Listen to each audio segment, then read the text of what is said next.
बिस्मिल्लाहिर्रहमानिर्रहीम। अस्सलाम वालेकुम नादरीन, आप यूट्यूब चैनल देख रहे हैं। मैं इमरान ख़ान हूँ। नादरीन, सबसे पहले तो रात गए खलीज फ़ारस में एक मरतबा फिर सूरत हाल ख़राब हुई है।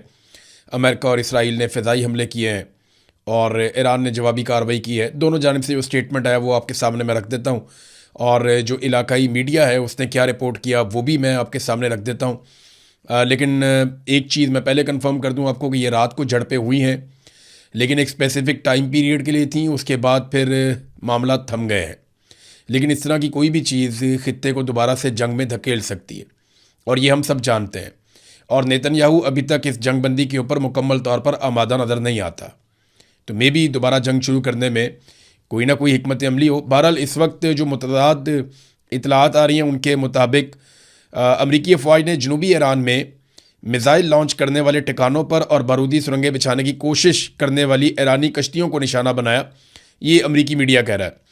अमरीकी हुकाम के मुताबिक आबना हुरमज़ में बारूदी सुरंगें बिछाने वाली कुछ जो पासदारान इनकलाब की वो कहते हैं जी कश्तियाँ थीं, उन्हें तबाह किया गया, उन्हें निशाना बनाया गया। और उसके साथ ही बंदर अब्बास में ज़मीन से फ़ज़ा में मार करने वाले मिज़ाइल के एक ऐसे ठिकाने को भी हदफ बनाया गया जो अमरीकी जंगी तैयारों को निशाना बना रहा था। दूसरी जानिब ईरान ने जो दावा किया वो ये है कि आज रात बंदर अब्बास के करीब उनकी कश्तियों पर होने वाले हमले में 4 आम माहीगीर हलाक हुए हैं, और मकामी मीडिया ने उन हलाक शुदगान की तस्वीरें भी जारी की हैं। ईरानी माहीगीरों की शहादत का ये दावा अमरीकी रिपोर्ट्स के बिल्कुल बरक्स है, जिनमें कहा गया था कि ये फ़ौजी कश्तियों को निशाना बनाया गया है, और ये IRGC की कश्तियाँ थीं और उनके ऊपर अटैक किया गया है। जबकि अल जज़ीरा के रिपोर्टर अली हाशिम वो ये कहते हैं कि उनकी ईरानी सोर्सेज से बात हुई है, और वहाँ से जो उन्हें पता चला वो ये है कि बंदर अब्बास के करीब सुनी जाने वाली शदीद फायरिंग का सिलसिला उस वक्त शुरू हुआ जब पासदारान इनकलाब ने समंदर में एक बहरी जहाज़ को निशाना बनाया, जिसके बाद अमरीकी जंगी तैयारों ने ईरानी फ़ौजी कश्तियों पर हमले किए। ये खबर जो है वो अल जज़ीरा के रिपोर्टर बता रहे हैं। अच्छा, वो ये बताते हैं इस हमले में IRGC बहरिया के कई अहलकार शहीद हो गए हैं, और ज़राए ने उन्हें मज़ीद बताया कि सूरत हाल अब भी नाजुक है और वाक़यात अब भी सामने आ रहे हैं। अच्छा, ये उस वक्त रिपोर्ट हुआ जब हमले हुए थे। तो नादरीन, ये एक झड़पों की सूरत हाल इसको कहा जाएगा। दोनों जानिब से अटैक किया गया। इसमें जो है वो जंगी तैयारे भी इस्तेमाल हुए हैं, इसमें जो है वो ज़मीन से हवा में मार करने वाले रॉकेट्स भी इस्तेमाल हुए हैं, और बहरी फ़ौज भी इस्तेमाल हुई है, और काफ़ी नुकसान हुआ है। अब इस नुकसान के ऊपर ईरान जब तफसीली जवाब देगा तो तब पता चलेगा। वैसे भी ईरान ने हमेशा कहा कि हम जो भी कार्रवाई की जाएगी उसका जवाब ज़रूर देंगे, और ईरान का ट्रैक रिकॉर्ड भी यही है। अब अगर इसमें ईरान का ज़्यादा नुकसान हुआ है तो देखना होगा कि ईरान जवाबी कार्रवाई कैसे करता है। मैं बाकी इंटरनेशनल ख़बरों की तरफ आता हूँ, लेकिन सबसे पहले पाकिस्तान से मुताल्लिक एक अहम खबर यह है कि पाकिस्तान के वज़ीर-ए-आज़म चीन में मौजूद हैं और उनकी बगल में पाकिस्तान के आर्मी चीफ बैठे हैं। ये कोई जंग नहीं चल रही इस वक्त, पाकिस्तान किसी मुल्क के साथ कोई जंग नहीं लड़ रहा, और पाकिस्तान ने जंग फ़िलहाल लड़नी भी नहीं है किसी के साथ। अभी अमरीकी सदर चाइना में होकर गए हैं, उनके बाद रूस के सदर चाइना में होकर गए हैं, दोनों के साथ उनका आर्मी चीफ नहीं आया। फिर कुछ अर्सा पहले जो है वो होकर गया था पेड्रो, जो स्पेन के वज़ीर आज़म हैं, उनके साथ भी उनका आर्मी चीफ नहीं आया।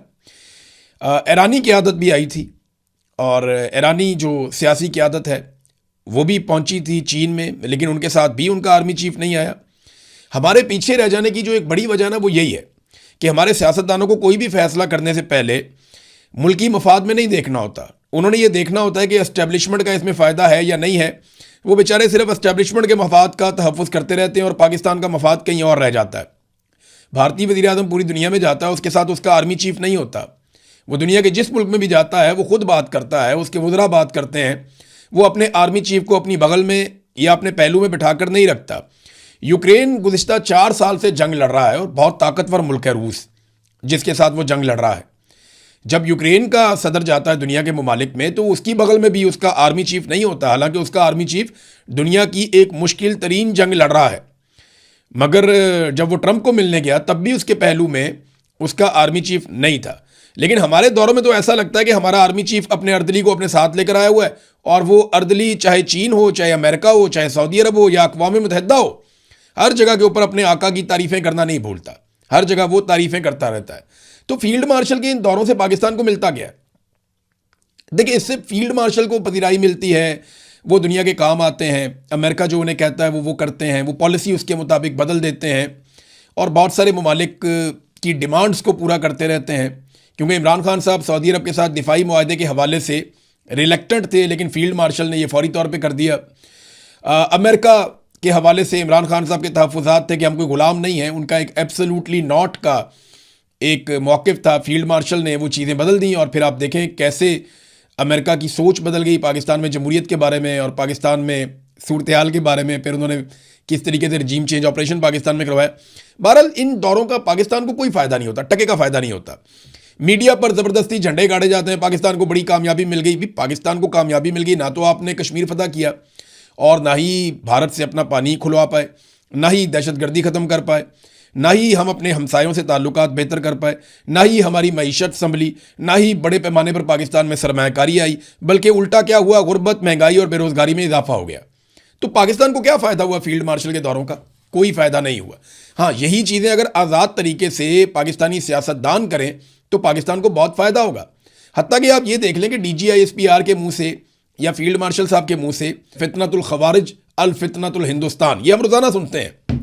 बड़ी अच्छी बात है, ये बात करते हैं, लेकिन ये इतनी सी बात भी अमेरिका को नहीं समझा पाए। इतने दौरे किए, अमेरिका की इन्होंने सारी बातें मानी, उनके कहने के ऊपर इसराइल के साथ बैठ गए बोर्ड ऑफ पीस में, उनके कहने के ऊपर तमाम चीज़ें की जैसे उन्होंने चाहा।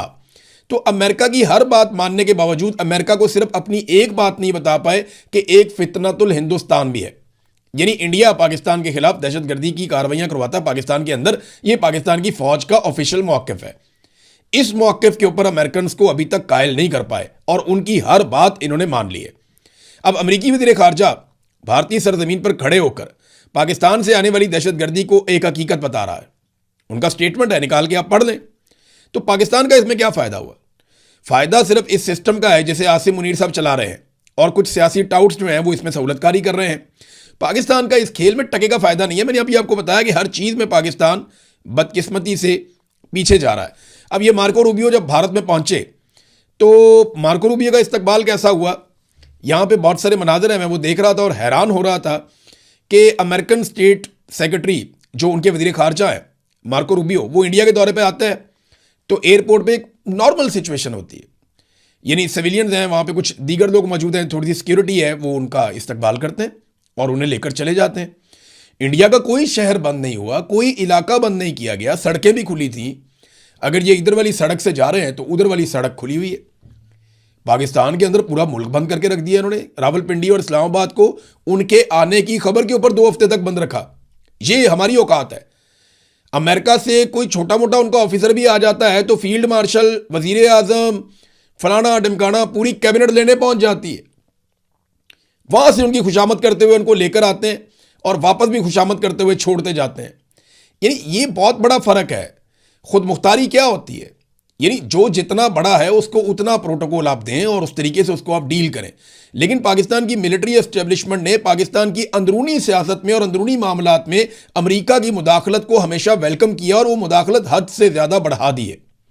अब ऐसा लगता है कि अमेरिका पाकिस्तान के ऊपर हुकूमत करता है पाकिस्तान की मिलिट्री एस्टेब्लिशमेंट के ज़रिए से। इसके ऊपर ना कुछ आर्टिकल भी छप रहे हैं, आने वाले दिनों में मैं ये सारी चीज़ें आपके सामने रखूँगा। लेकिन हालात पाकिस्तान में ये हैं फील्ड मार्शल के दौरों के बाद कि 90 फॉरेन कंपनियां पाकिस्तान को छोड़कर चली गई हैं। ये बात जो है डॉक्टर कैसर बंगाली, ये बड़े शानदार इकोनॉमिस्ट हैं, उन्होंने कहा पिछले 5 साल में 90 फॉरेन कंपनियां यहां से चली गई हैं। ये फॉरेन डायरेक्ट इन्वेस्टमेंट लाने की कोशिश कर रहे हैं, जबकि रिवर्स FDI हो रहा है इस मुल्क में। ये तो मईशत का बेड़ा गर्क हो रहा है। बड़ी बड़ी कंपनियां, बड़े बड़े इन्वेस्टर्स वो पाकिस्तान को छोड़कर जा रहे हैं। हत्ता कि पाकिस्तानी जो पाकिस्तान से प्यार करने वाले हैं, पाकिस्तान के लिए जीते हैं, पाकिस्तान के लिए कुछ करना चाहते हैं, जिनके पास हुनर भी है, वो बेचारे पाकिस्तान छोड़ कर जा रहे हैं। जो डॉक्टर बनता है वो मरीजों की खिदमत करना चाहता है, लेकिन यहाँ मुस्तकबिल ही कोई नहीं है, यहाँ पॉलिसी कोई नहीं है। लोगों का कत्लेआम किया जा रहा है। लोग देखते हैं रोजाना नाइंसाफियां हो रही हैं, वो ये देखते हैं उनके बच्चे महफूज नहीं है, कोई लॉ एंड ऑर्डर नहीं है, तो लोग पाकिस्तान छोड़ कर जा रहे हैं। और ये बड़ी बदकिस्मती है। वैसे भी इकॉनमी बिल्कुल डाउन है, किसी को काम ही नहीं मिलता। अब ये फील्ड मार्शल के दौरों से कम ये तो होना चाहिए था ना कि कम से कम इन्वेस्टमेंट आती। ये खबर मैंने आपके सामने रख दी। एक और खबर ले लें आप। ये UAE के हवाले से पाकिस्तान की हुकूमत दावे कर रही थी और वो गलत दावे थे। मुत्तहदा अरब अमारात पाकिस्तानियों को निकाल रहा है तो पाकिस्तान के वज़ीर दिफा ने कहा कि वो सारे इमाम मस्जिद तो नहीं है, उनमें जराइम पेशा लोग भी हैं, उनके अंदर जो हैं वो मांगने वाले भी हैं, फ़कीर भी हैं। अब रॉयटर्स ने इसके ऊपर जो खबर लिखी है वो क्या लिखी है, वो कहते हैं जी हुकूमत ने जो तरदीद की है वो तो अपनी जगह, लेकिन उनकी खबर में बड़े होशरुबा इंकशाफात हुए हैं। 28 फरवरी के बाद, यानी जब हमला किया गया ईरान के ऊपर इसराइल और अमेरिका की जानिब से, उसके बाद 7,500 शिया पाकिस्तानियों को यूएई से डिपोर्ट किया गया। वो नौकरियों, सामान, हत्ता के अपनी सेविंग्स तक से महरूम हो गए। ये अब मैं नहीं कह रहा, ये अब कोई पाकिस्तानी मीडिया भी नहीं कह रहा, ये रॉयटर्स की खबर है और वो ये बता रहे हैं डाटा इकट्ठा करने के बाद। अभी मजीद डाटा भी आ जाएगा आपके सामने और बहुत सारी चीज़ें आप उनको देखेंगे तो ये भी पाकिस्तानी हुकूमत का मौक़िफ़ गलत साबित हो गया कि जनाब ये जराइम पेशा लोग वापस आए। यहाँ पे एक खामोशी थी, मैंने आपको बताया था ना कि दहशतगर्दी के मामलों पे रोका गया पाकिस्तान की मीडिया को कि आपने कवरेज नहीं करनी, और साथ में रोका गया है कि आपने यूएई के मामले के ऊपर कवरेज नहीं करनी। और एक चीज़ और रोकी गई है कि इमरान खान के दौर से मौजूदा दौर का आपने मवाजना नहीं करना। बड़ी सख्ती से पाकिस्तान की इंटेलिजेंस एजेंसीज ने मना किया है पाकिस्तान के तमाम सहाफ़ियों को कि आपने मईशत का मैदान हो, अमन व अमान का मैदान हो, कोई भी मैदान हो, आपने इमरान खान के दौर के साथ मौजूदा दौर का मवाजना नहीं करना। वो दौर और था, ये दौर और है। अब ये कह के वो कोशिश करते लगे, इमरान खान के दौर में कोविड आया, पूरी दुनिया तबाही का शिकार हो रही थी, बहुत बुरे हालात थे, इनको तो वो दौर ही नहीं मिला, वरना पता नहीं ये सारे पाकिस्तानियों को ही मार देते। बहरहाल डोनाल्ड ट्रंप ने जो मुतालबा किया ना मुसलमान मुल्कों से कि आप फौरी तौर पे अब्राहम अकॉर्ड के ऊपर दस्तखत करें, और उन्होंने अपनी इंतजामिया को कहा कि इसका बंदोबस्त करो फटाफट। दोनों अलग अलग मामले हैं। ये जो ईरान का, इसराइल का और अमेरिका का फटा हुआ ना, ये अलग चीज़ है। वो जो अब्राहम अकॉर्ड है ना, वो एक अलग चीज़ है। लेकिन डोनाल्ड ट्रंप इसी में लपेट के कि जनाब ये मुआहदा हो रहा है, लिहाजा ये वाला मुआहदा भी करो, उसको एक कंडीशन के तौर पे साथ रख दिया। मैं हैरान हो रहा था और इंतज़ार कर रहा था कि ये जितने दीन के ठेकेदार पाकिस्तान में रहते हैं मौलवी, ये कब बोलेंगे डोनाल्ड ट्रंप के इस बयान के बाद। तो कोई ठेकेदार नहीं बोला, किसी ने फतवा जारी नहीं किया। यानी इमरान खान को ताने देने वाले जितने लोग थे सारे गायब हैं। ताहिर अशरफी किधर है, मुफ्ती मुनीब किधर है, ये क्यों नहीं स्टेटमेंट देते कि डोनाल्ड ट्रंप का ये मुतालबा क्या है, इसके बारे में कोई बात नहीं कर रहा। फील्ड मार्शल का स्टेटमेंट आना चाहिए, शहबाज शरीफ का स्टेटमेंट आना चाहिए, उन्हें बताना चाहिए ना।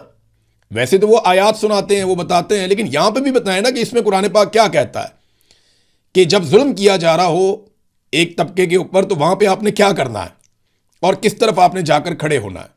कायदे आज़म ने क्या कहा था, पाकिस्तान की असास क्या है, इसके ऊपर बात करें ना। भारत आजकल वैसे ये समझाया जाता है मुख्तलिफ हलकों में बैठ कर कि इसराइल को तस्लीम कर लेने में पाकिस्तान का फ़ायदा होगा। ये बार बार समझाया जाता है, ये बात बार बार की जाती है और लोगों को ऑफ द रिकॉर्ड कायल किया जाता है। 2-4 लोगों ने मेरे से भी एक दफ़ा ये बात की थी, मैंने शटअप कॉल दी थी कि यार देखो ये पाकिस्तान की पॉलिसी नहीं है, पाकिस्तानी इसको तस्लीम नहीं करेंगे जब तक कि आप फ़लस्तीनियों को उनका हक नहीं मिल जाता, वो मुतमईन नहीं हो जाते, तो हम कौन होते हैं कि हम मुतमईन हो जाएं यहाँ बैठ के। सऊदी अरब का भी यही मौक़िफ़ है कि पहले फ़लस्तीनी रियासत का क़याम अमल में आना चाहिए, उन्हें मुतमईन होना चाहिए। अब यहाँ पे तो एक से एक नई गेम हो रही है। ये एक चीज़ मैं आपके सामने रखता हूँ, एक नई साजिश इसको करार दिया जा रहा है जो बुनी गई है, और इसके अंदर जो खेल है वो क्या है। ये मिडल ईस्ट आई ने ये खबर ब्रेक की है और ये एक बड़ी तशवीशनाक रिपोर्ट है। इस रिपोर्ट के मुताबिक अमेरिका और इसराइल एक ऐसे मंसूबे पर गौर कर रहे हैं जिसके तहत मस्जिद अक्सा पर उर्दन की तारीखी कस्टोडियनशिप उसे ख़त्म कर दिया जाएगा।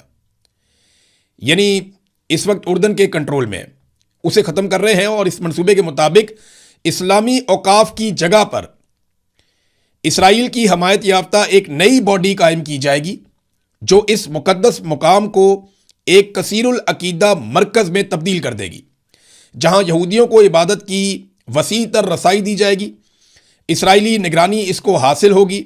रिपोर्ट में मजीद कहा गया कि ट्रंप इंतज़ामिया की ख्वाहिश है कि मस्जिद अक्सा की मुस्लिम शनाख्त को ख़त्म करके इस जगह को एक ऐसे तारीखी सियाहती मुकाम में तब्दील कर दिया जाए जो तीनों इब्राहीमी मज़ाहिब इस्लाम, ईसाईयत और यहूदियत की मेज़बानी कर सकें। यानी अब ये जो एक शनाख्त है मस्जिद अक्सा की कि ये मुसलमानों का एक मुकद्दस मुकाम है, वो शनाख्त ख़त्म की जाएगी और एक इंडिपेंडेंट बॉडी बनाई जाएगी।